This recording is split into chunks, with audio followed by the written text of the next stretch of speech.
星光伴讀黎智英案判決後，我買咗一支霸王洗頭水。作者李嫣。壹傳媒老闆黎智英勾結外國勢力發佈煽動刊物案呢，被判3條罪名全部成立，等候判刑。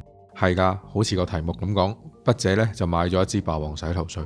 15年前，壹傳媒旗下嘅壹週刊報道就話霸王嘅洗頭水致癌。當時呢，我屋企呢仲有半支霸王洗頭水，我阿媽呢禮手就劈咗佢，話危險唔好用。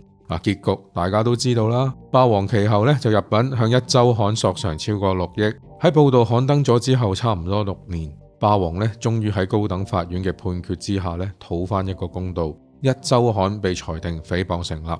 不過呢個公道呢好感人，法院大筆一揮，判壹週刊賠300萬大元，仲要負擔霸王嘅80%訟費。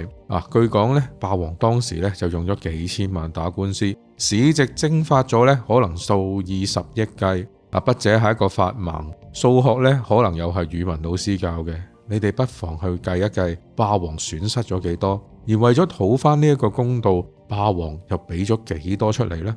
呢300萬嘅賠償應該叫做公義伸張的300萬，定係荒謬傳媒嘅荒謬報道之下嘅荒謬日常開支呢？嗰陣時判決係出咗，但係呢，筆者就冇再用霸王洗頭水啦，因為習慣改變咗呢，好難改翻轉頭。但係呢一單案對於身為行內人嘅筆者嚟講呢，原來傳媒真係有寫死你呢一樣嘢㗎，係真真正正嘅震撼教育。短短3年之後嘅2019年，壹傳媒又發功啦。今次被誹謗嘅對象唔再係洗頭水，而係香港同埋香港人。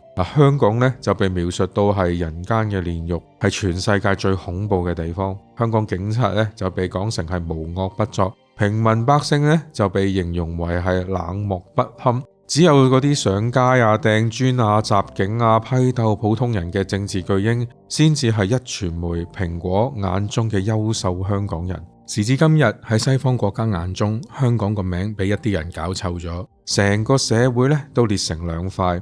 香港真係因為咁而大出血啦。你話壹傳媒有幾多功勞呢？你話身體力行叫外國人制裁香港嘅壹傳媒老闆又有幾多功勞呢？霸王花咗5年還得一個清白，仲有呢空氣一樣嘅300萬，香港又要花幾多時間先至可以洗脫你老闆造成嘅損失呢？法律上邊嘅公道攞翻啦，實際嘅損失又可以彌補咩？人微言輕，除咗繼續留喺黎智英抹黑嘅香港生活得好地地，只能夠買翻支霸王洗頭水嚟彌補一下當年用剩嘅遺憾。本篇不涉及任何商業廣告，呢個只不過係一個曾經被壹傳媒侮辱嘅香港小市民面對荒誕現實同埋遲來公義嘅排解。